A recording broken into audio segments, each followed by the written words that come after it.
Hello everyone, this is just a little instruction video on Chapter 10. Chapter 10 is basically an extension of Chapter 9, and we're going to be learning more about cash flows and what cash flows are considered relevant when we're looking at different projects for consideration. We'll also be looking at things like opportunity costs and sunk costs to determine if a project should be undertaken. One of the first concepts we'll explore is relevant cash flows, and those are cash flows that are included and are those that only occur if the project is accepted. And these cash flows are also known as incremental cash flows, and they help us to determine if a project is feasible on its own. In determining incremental cash flows, primary question to ask is, will this cash flow occur only if we accept the project? If the answer is yes, it should be included in the analysis because it is incremental. However, if the answer is no, then you would not include it in the analysis because it's going to occur anyway. If the answer is part of it, then the part that would occur should be included in analysis of the project. Common types of cash flow. Sunk costs are costs that have accrued in the past. Sunk means that they have already been spent, and typically we do not include sunk costs in cash flow analysis. Opportunity costs are costs that we have when we choose one option over another. Changes in net working capital is a cash flow, financing costs, and also taxes. Some terms and equations to become familiar with. Operating cash flow, abbreviated OCF, equals earnings before interest and taxes plus depreciation minus taxes. Or another way to state OCF is OCF equals net income plus depreciation when there's no interest expense to calculate. Another term, cash flow from assets, equals operating cash flow minus net capital spending minus changes in net working capital.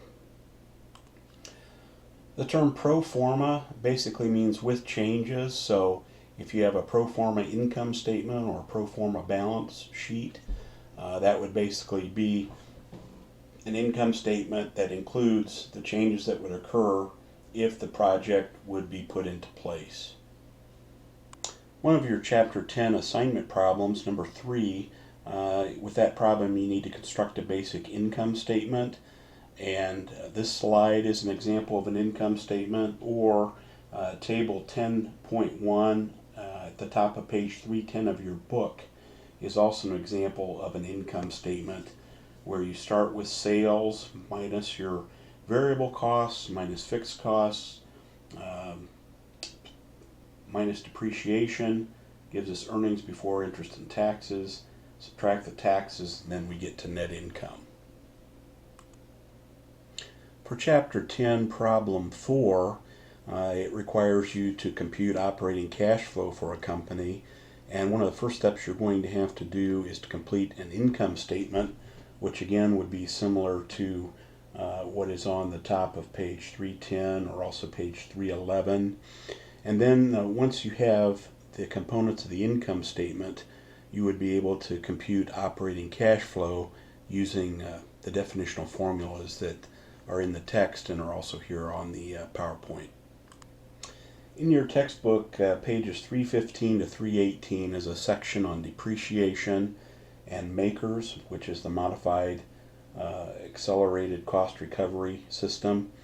And get familiar with makers and depreciation, because depreciation is considered in capital budgeting decisions because depreciation provides what we call a tax shield.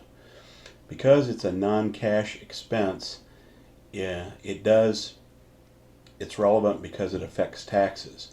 So the depreciation tax shield is simply the depreciation expense times the company's marginal tax rate. So for example, if the company had $100,000 in depreciation expense for the year and they were in the 34% tax bracket, we would multiply the 100,000 times 34%, and that depreciation created a $34,000 tax shield. And think of it like this: depreciation expense is basically a way to write off the cost of an asset, fixed asset that was paid for a long time ago. But rather than subtracting the whole amount of that cost when it was purchased, the IRS says that you have to depreciate it over its estimated useful life. So anytime a company claims depreciation expense, they're basically just recouping their costs that they already paid out in the form of purchasing that fixed asset a long time ago. So depreciation is a non-cash expense because, in the period that they claim the expense, they didn't really write a check for it. They're just recouping costs that they incurred when they purchased the fixed asset, and that could be years ago. However, that depreciation tax shield provides them with a cash flow that is used in the decision-making process. In addition to makers, straight line depreciation is one method that a company could use to depreciate fixed assets, and it's kind of straightforward. We would just take the initial cost of that asset minus its expected salvage value, what we think we can sell it for when its useful life is over, and then that sum divided by the number of years of useful life would give us the annual amount of depreciation. Makers, on the other hand, you would need to know the asset class, and then you would multiply the percentage that's given in a table for that asset class by the initial cost, and you would depreciate all the way down to zero even if you expect salvage value. Also, the tables are going to vary depending on when the asset is purchased in the company's fiscal year. We also need to differentiate between book value and after-tax salvage value. Book value is the initial cost of an asset minus its accumulated depreciation, so it's the value that we carry on our books. After-tax salvage is what we actually sell an asset for minus our tax rate times the salvage value minus its book value at the time of sale.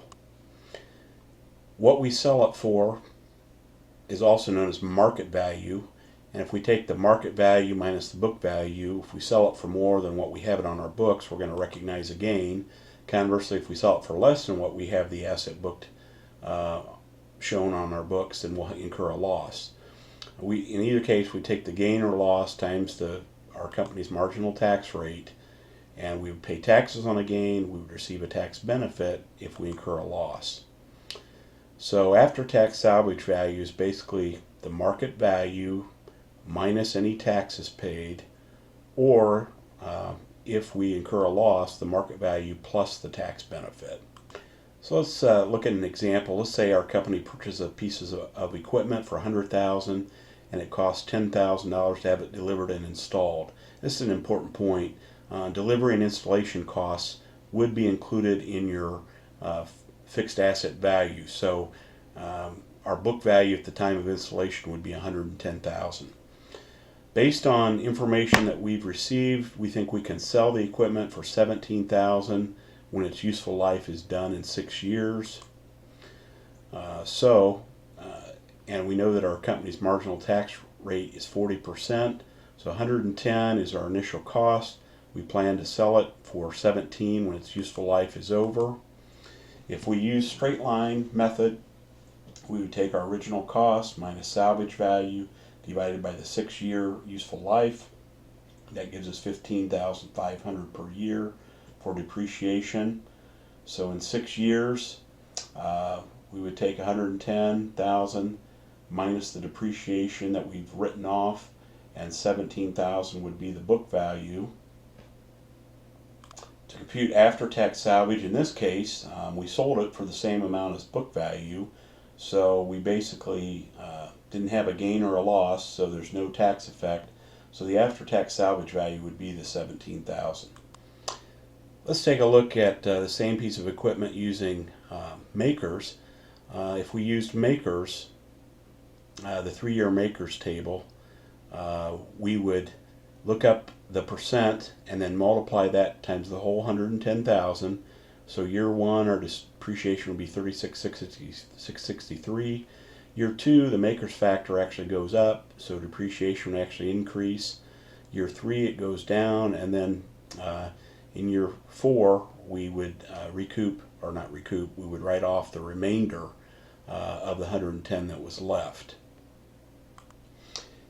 Company's tax rate is still 40%. We sold it for $17,000. However, using makers at the end of year 6, we have on our books, we have written that completely down to 0. So this $17,000 would be considered a capital gain. We multiply the gain times our tax rate, and so our taxes would be $6,800. If we subtract the $6,800 from the $17,000 selling price, our after-tax salvage value would be $10,200. So I hope that helps a little bit with Chapter 10. I tried to cover the concepts that will be on your assignments. If you do have any questions, feel free to let me know. Thanks a bunch.